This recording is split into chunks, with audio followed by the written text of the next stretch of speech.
Viewers எல்லாருக்கும் cooking ஜெட்டின் hearty welcome. இந்த வீடியோவில் கோகனட் ரவா லட்டு எப்படி செய்யறதுன்னு பார்க்க போகிறோம். ரவா லட்டு இந்தியன் ஸ்வீட்ஸ்லேயே ரொம்ப சிம்பிளான ஸ்வீட்ஸில் இதுவும் ஒன்று.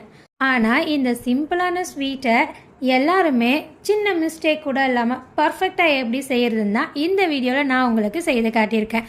வாங்க இப்போ இந்த ரவா லட்டு எப்படி செய்யறதுன்னு பார்க்கலாம். அதுக்கு முன்னாடி இன்னும் நீங்கள் சப்ஸ்கிரைப் பண்ணாமல் இருந்தீங்கன்னா சப்ஸ்கிரைப் பண்ணிவிட்டு பெல் பட்டனை அழுத்தி வச்சுக்கோங்க. ரவா லட்டு செய்கிறதுக்கு தேவையான பொருட்கள் எல்லாத்தையும் 1 by 1 நம்ம வறுத்து எடுத்து வச்சுக்கணும். அதுக்கு கடாயில் 2 டேபிள் ஸ்பூன் அளவுக்கு நெய் சேர்த்துட்டு, நெய் கொஞ்சம் இலகுனதும் இதில் கட் பண்ணி வச்சுருக்கிற பாதாமை சேர்த்துக்கிறேன். நான் 15 பாதாமை கட் பண்ணி சேர்த்துருக்கிறேன். இந்த ரவா லட்டில் பார்த்திங்கன்னா நட்ஸு கொஞ்சம் அதிகமாக இருக்கும்போது சாப்பிட்றதுக்கு ரொம்பவே டேஸ்டியாக இருக்கும். அதனால நட்ஸ் நான் கொஞ்சம் கூட எடுத்துருக்கிறேன்.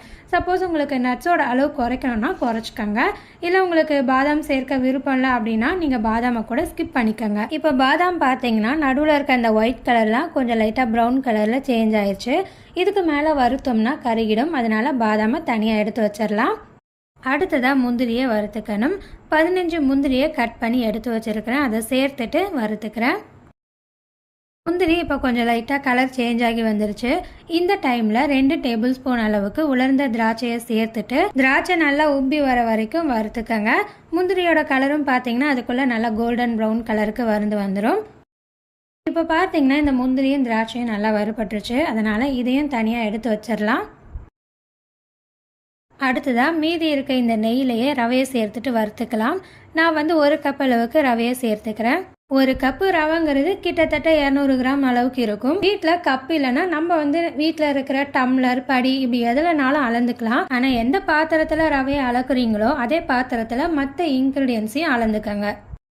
இப்போ இந்த ரவையை நல்லா க்ரன்ச்சி ஆகிற வரைக்கும் வறுத்துட்டேன். நீங்களும் மீடியம் அனலில் வச்சுட்டு இந்த மாதிரி நல்லா க்ரன்ச்சி ஆகிற வரைக்கும் வறுத்துக்கங்க. அப்போ தான் நம்ம செய்கிற ரவா லட்டு நல்லா டேஸ்டியாக இருக்கும்.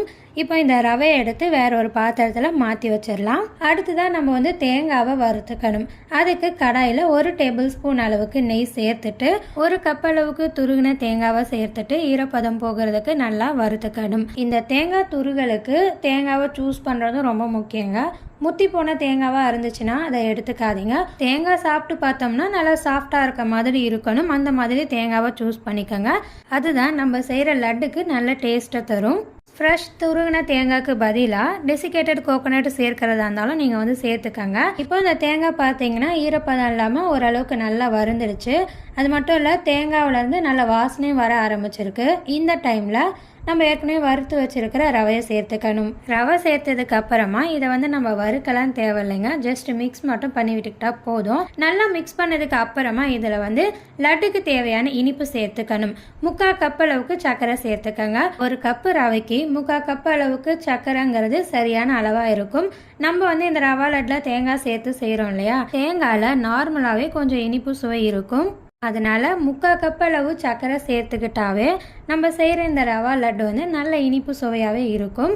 இப்போ இந்த சர்க்கரை சேர்த்ததுக்கு அப்புறமா இதை 3லேருந்து 4 நிமிஷத்துக்கு கண்டினியூஸாக மிக்ஸ் பண்ணி விட்டுட்டு நம்ம ஏற்கனவே வறுத்து வச்சுருக்கோம் இல்லையா முந்திரி, பாதாம், திராட்சை, அதை சேர்த்துக்கணும். இது கூடவே ஏலக்காய் பொடியும் சேர்த்து நல்லா கலந்து விட்டுக்கணும். நான் 4 ஏலக்காயில் இருக்க விதையை எடுத்து அரைச்சி சேர்த்துருக்கிறேன். ரெடிமேடாக கிடைக்கிற ஏலக்காய் பொடி யூஸ் பண்ணிங்கன்னா 1/2 டீஸ்பூனுக்கு கொஞ்சம் குறைவான அளவுக்கு சேர்த்துட்டு கலந்து விட்டுக்கோங்க. இதை நான் நல்லா மிக்ஸ் பண்ணி விட்டுட்டேன். அடுத்ததாக நம்ம லட்டு பிடிக்கிறதுக்காக கொஞ்சம் போல் பால் சேர்த்துக்கணும். நான் மொத்தமாக 1/2 கப் அளவுக்கு பால் எடுத்துருக்கிறேன். அதில் 1/4 கப்பு பால் மட்டும் இப்போ இதில் சேர்த்துக்கிறேன். நம்ம இதில் சேர்க்கிற பால் தண்ணி சேர்க்காம நல்லா பச்சை வாசனை போக காய்ச்சின பாலை தான் சேர்த்துக்கணும். ஒழுங்காக பாலை காய்ச்சல்னா அது கூட நம்ம செய்கிற இந்த லட்டோட டேஸ்ட்டை குறைக்கிறதுக்கான சான்சஸ் இருக்குது. அதனால பாலை நல்லா காய்ச்சிட்டு சேர்த்துக்கங்க.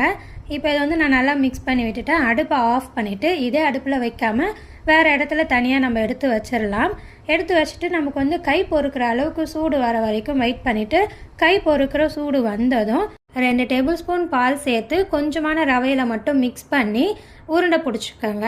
இந்த மாதிரி கொஞ்சம் கொஞ்சமாக பால் சேர்த்து உருண்டை பிடிக்கும் போது நமக்கு ரவா லட்டு செய்கிறதுல எந்த மிஸ்டேக்குமே இல்லாமல் நல்ல ஒரு டேஸ்டியான ரவா லட்டை செய்ய முடியும். இது மாதிரி ட்ரை பண்ணி பாருங்கள். நம்ம சேனலை இன்னும் சப்ஸ்கிரைப் பண்ணாமல் இருந்தீங்கன்னா சப்ஸ்கிரைப் பண்ணி மறக்காமல் பெல் பட்டனையும் அழுத்தி வச்சுக்கோங்க. அடுத்த வீடியோவில் பார்க்கலாம். நன்றி, வணக்கம்.